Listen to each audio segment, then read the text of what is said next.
Hello, Donny Troffer again and welcome to another video. This time it's something video game related. I was actually thinking about doing something Doctor related, talk about my quick thoughts about Series 9, which is actually in a week from when I actually post this video. But I will be doing that in a few days though. But this time about video gaming, it's about my thoughts and opinions about backwards compatibility. In video games, home consoles or portable consoles. Now, for those who actually don't know what backwards compatibility is, or you want to be a bit refreshed or whatever, backwards compatibility is when a new piece of hardware is actually able to play the older, is able to play games or whatever it can do from the previous piece of hardware. For example, the most notable console that was actually fully backwards compatible, which it was the Sony PlayStation 2, which could play PlayStation games on it. The memory cards worked and the controls worked, everything worked on it, which was really, really good. And I think it is one of the best consoles to play, to use as a backwards compatible console. Which I think is really, really good. Now, as I said, there were a few consoles in the past, and of course now that have played games from the previous generation. The Mega Drive was able to play Master System games, through the power-based converter add-on. You connect it and you put them, and that's it. But other consoles over time have actually not needed hardware, that's the thing, which is interesting. But my thoughts and opinions about backwards compatibility, I think it's a really, really good idea. I think it's a really, really good feature, especially if you buy a whole new console and you find out, for example, in video gaming, if you buy a whole new console, you find out, it can play the previous generation. That actually makes it quite an interesting investment, because you can play all your older games on it and then buy new games on it, especially if, for example, at launch and there isn't a lot of good games for it that interest you, and you find out it's backwards compatible, you can play all your games on it. I think that's really, really good, because like I say, it extends your library and it gives you more time to play those games. Now, for example, one of the consoles I play a lot backwards compatibility, well, two actually, is the Nintendo Wii, the Model 1, which played GameCube games, and the Wii U, which can play Wii games. And one thing I liked about those consoles, for example, with Nintendo, is that you can play more games, you get more, game time out of it, and it really makes you think, this is actually really, really cool. Now, I think with backwards compatibility, there's always pros and cons. Pros is that a few pros are that of course it extends the library as it said. You get you can play more games on it, that would never released on the new console. I think that's pretty cool, so you can just play them all on there. Also, if there's for example, a franchise that continued on the whole new console, you can just go back on the old, on the previous installments, play them all, and then play the new one, and I think that's really, really good. It just is fantastic, and I like that. I think, and I like that. I think it's really, really good. But another thing about it, I think on the con side, is that certain situations, the games may not be fully backwards compatible. Now, there are a few examples in the past. The Xbox 360 and the PlayStation 3. Now, I'll add the Wii in as well, but the Xbox 360 was able to play original Xbox games, which was really, really good. Of course, it was emulated, understandable, that's okay. But not every single game was compatible, which really made you think, is backwards compatibility a good thing? If it's not 100% compatible, what is the point of it? You have to have both systems. And that is one problem with the Xbox 360, is that every not every original Xbox game works on the Xbox 360, so you really need, both systems. It'd be better to just keep the original Xbox for all its games, and then keep the Xbox 360 for all its games.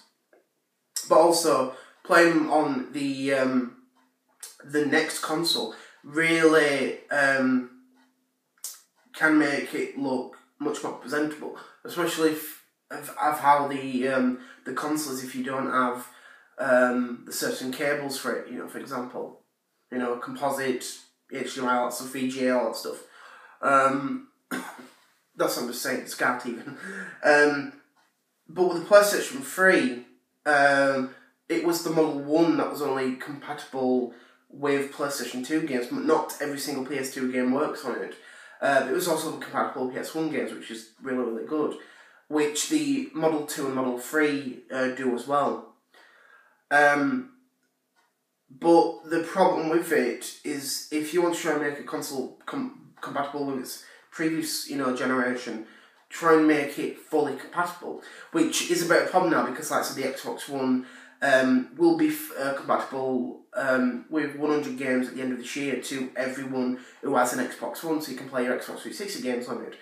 But due to how it is, it's not going to be fully compatible, and I find that really stupid. If they make this if they actually do this, what's the point of actually excluding certain titles? This is why when you go on the Nintendo Wii, the Model 1 was the only one that was backwards compatible. The Model 2, which was called the Family Edition, and the Model 3, which is a Wii Mini, couldn't play that, but you could still play it, with the Wii games. But then you go to the 8th generation, Wii U, Xbox One and PlayStation 4. To this day, the Wii U is the only one so far that is fully compatible with all of its previous games, which was the Wii games. That's really, really good. The Xbox One, to certain people who are on the Xbox preview program, can access those certain Xbox 360 games, but not all of them will be available at the end, which is a bit of a shame. And the PlayStation 4 may not be, fully backwards compatible. Now, this is the thing: people will say, well, how come the Wii U can play everything that every single Wii game, but the Xbox One, cannot play every single Xbox 360 game? And why is the PS4 not able to play PS3 games? The Wii U hardware is totally different to the Xbox One and PlayStation 4. The Wii U is more, as I said, has the same kind of hardware and architecture to the Wii. That's why it's able to play everything from it without any sort of, problems or glitches. It's easy to do that. For example, the Nintendo Wii was actually the same hardware as the GameCube. That's why the Model 1 was able to play every single GameCube game officially, except if it was like unlicensed stuff. But every single official game could work on it. That's the thing. Whereas the Xbox 360 couldn't play every original Xbox game, and the PS3 couldn't play every single PS2 game, which is a shame. So it depends on what console you play or use backwards compatibility. It depends, because sometimes if it's official hardware emulation, it depends on what it does, and sometimes even if you do have a few extra games on it, even if the console's not fully backwards compatible, I think that's a really, really good thing, because it extends your library. For example, if I want to play a Wii game, I think, it's not play it on the Wii U, it's really, really good. If I want to play a GameCube game, I'll play it on the Wii. Now, of course, I have an actual GameCube, Wii and Wii U, but I'm just saying it really adds that feature. I think that's pretty cool. And with that, it really, really makes you think, that's a nice idea, please do that. But I think now, since the Xbox One was announced, months ago at E3, about, the backwards compatibility, there'll be a lot of people who have the Sony PlayStation 4 saying, oh, well, Xbox One is going to be backwards compatible with the Xbox 360 games. PS4 is out there, come on, we can do it. Play PS3 games, that's what it's going to be like. There's going to be all this competition, that's the thing.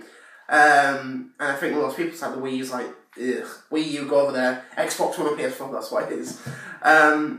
But that's not about the console wars. It's just about compatibility. But I think the end line of it is backwards compatibility is a good feature. I think it really is, especially in handhelds. Especially in Nintendo's handhelds, it's really good. And I think that's one of the best things. If you want it, you think that's really good. But my idea is, I think backwards compatibility is good, even if it's fully or not fully compatible with the previous generation. It's still a nice feature. That's the thing. And I think the reason people like it is because of the fact you can have every single game on one console instead of squabbling around. Having I've got every single Microsoft console. And that's the thing. I know they've announced they're thinking about doing original Xbox games on the Xbox One, which is mind-blowing because of the fact the first Microsoft console and the third Microsoft console actually have the same hardware. That's why it probably will be easier. Which is really good. Thank you for watching this video. I know it was an interesting one. But thanks for watching anyway, and I'll see you later. Anyway, the next video will be something Doctor related. It will be my thoughts about before the latest series comes on next week. I know we got the prologue yesterday, which is interesting. But we will be getting the mini-sode, or prequel as it's called, in a few days. I know it's going to be airing in America. I hope it comes over here in the UK, because of the fact, what's the point? It's like people say, well, Doctor Who's a British programme, not an American. But say popular everywhere, that's the thing. Doctor Who worldwide, that's the thing. So anyway, thanks for watching again. See you later. Bye.